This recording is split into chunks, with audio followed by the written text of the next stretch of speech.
automatic lahat ng sites na nasa Google Chrome browser mo is hindi na magno-notify sa atin or magbibigay ng mga notification or mga ads, mga nagpa-pop up dyan sa taas. Naranasan nyo na ba na sobrang dami ng lumalabas na notification sa taas galing sa Chrome browser or Google Chrome browser natin? Minsan may mga ads, may mga notification na may mga pinasukan tayo, mga sites na nagno-notify sa atin regarding sa mga pinasok natin. Ngayon, paano nga ba yun matanggal? So, papakita ko sa inyo guys yung mga sinasabi kong notification. So, sa mga hindi pa nakafollow sa aking bagong Facebook page, pakifollow na lang yung Facebook page ko na Mindtech. Pakifollow na lang para lagi kang updated sa mga bagong post and videos na ipopost natin sa YouTube at sa aking bagong Facebook page. Kung mapapansin nyo guys, napakaraming mga notification na lumalabas sa taas. Minsan kasi maiinis ka, lalong-lalo na pag sobrang dami ng mga notification nagsasabay-sabay, lalong-lalo na kung naglalaro ka ng mga games, nanonood ka ng mga videos or movies, nag-Facebook ka, nag-YouTube, minsan sabay-sabay talaga lumalabas yung mga notification at nakakagambala pag gumagamit tayo ng phone. Ngayon, paano nga ba yun i-turn off lahat? So, ituturo ko sa inyo guys kung paano matanggal lahat ng mga notification, mga ads na nagpa-pop up sa taas ng ating screen. So, lahat ng mga notification na galing sa Google Chrome browser, aalisin natin yan. Ang una natin gagawin, hanapin natin yung Google Chrome browser sa ating device. Guys, take note compatible to sa lahat ng mga Android phone users. So, hanapin natin yung Google Chrome. Once na makita na natin, tap lang natin yan.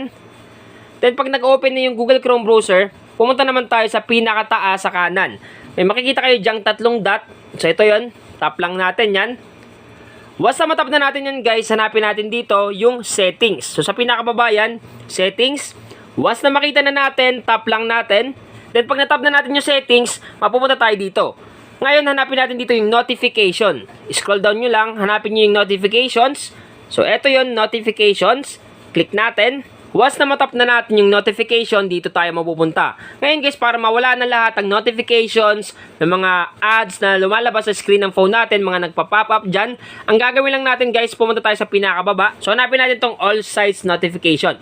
Ito yung kadalasang mga lumalabas sa screen ng phone natin. Ang gagawin natin para ma-turn off yan, hanapin mo lang dito yung site na pinapasok mo minsan at nagbibigay ng mga notification. So, for example ito, tap mo lang.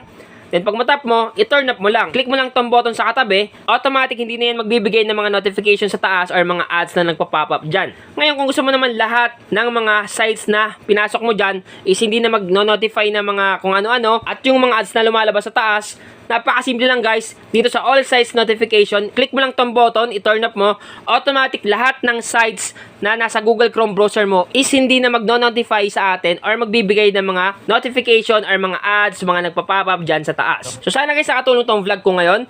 Once again naman, Mindtech PH, thank you and God bless all.